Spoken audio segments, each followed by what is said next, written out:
Hello guys, ഇന്നിവിടെ ഞാനൊരു കഥ പറയാൻ പോകുന്നു. ആ കഥയാണ് ഒരു അമ്മയുടെയും ഒരു കുട്ടിയുടെയും ഒരു അച്ഛന്റെയും കഥ. ആ കഥ അച്ഛന്റെയും അമ്മേനും കുട്ടീൻ്റെ അപ്പുറം ദൈവവും ഉണ്ടാവും. ആ കഥയാണ് നമ്മൾ പറയാൻ പോകുന്നത്. അപ്പൊ നിങ്ങൾ ലൈക്ക് തരണേ, സബ്സ്ക്രൈബും തരണേ. ആ കഥയിലോട്ടേക്ക് പോകാം. അപ്പം പണ്ടൊരു കുട്ടിയും അമ്മയും അച്ഛനും ഉണ്ടായിരുന്നു. എപ്പോ അവർക്ക് കുറെ വിഷമങ്ങൾ ഉണ്ടായിരുന്നു. പക്ഷേ അവര് ദൈവത്തിനോട് എപ്പോഴും പ്രാർത്ഥിക്കും.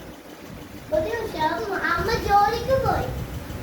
കടലിൽ തീർക്കാൻ വേണ്ടി പോയായിരുന്നു. അന്നേരം അവിടെ ഒരു വഴക്ക് നടന്നു.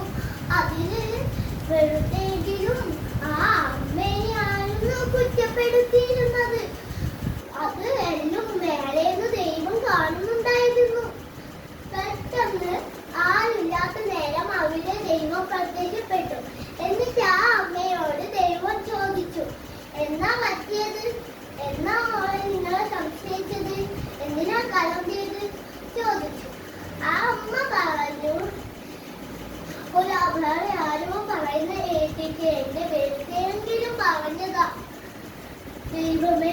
അങ്ങനെ പറഞ്ഞു. ആരെ പറഞ്ഞേ? എന്റെ കൂടെയില്ലേ ഫ്രണ്ടിന്റെ അമ്മായിയായിരുന്നു. ആ അമ്മായിക്ക് എന്റെ ഇഷ്ടമല്ല. എന്റെ ലോണുകളെല്ലാം തീരുന്നേ ഇല്ല. അവിടെ നിന്ന് ജോലിക്കുന്ന എനിക്ക് പൈസയും തരുന്നില്ല.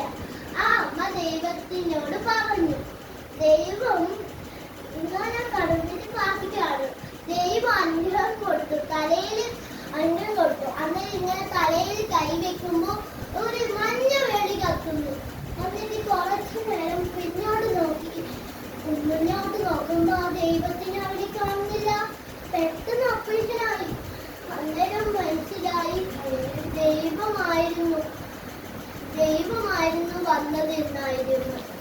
കുറച്ചു കഴിഞ്ഞ് അമ്മ ജോലി കഴിഞ്ഞ് വീട്ടിലേക്ക് പോയി. എന്നിട്ട് അവരോട് ആ വാർത്ത പറഞ്ഞു.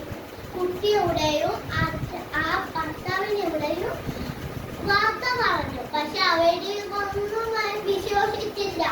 ഇതെല്ലാം തട്ടിപ്പ, വിശ്വസിക്കേ വേണ്ട. അത് യേശു ഒന്നുമല്ല, വേറെ ആരോ വേഷം കെട്ടി വന്നതാ. അതായിരുന്നു അവര് വിചാരിച്ചിരുന്നത്. എന്നാലും കേട്ടില്ല. പക്ഷേ അടുത്ത ദിവസം അച്ഛൻ പണിക്ക് പോയി. അവിടെ അച്ഛനും കണ്ടു. എന്നിട്ട് കുട്ടിയോട് പറഞ്ഞു. പക്ഷെ കുട്ടിക്ക് വിശ്വസിക്കാൻ പറ്റിയില്ല.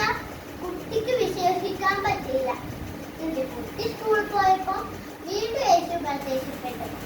എന്നിട്ട് അവൻ ചോദിച്ച് വീണ്ടും അങ്ങനെ മഞ്ഞ കളർ വന്നു.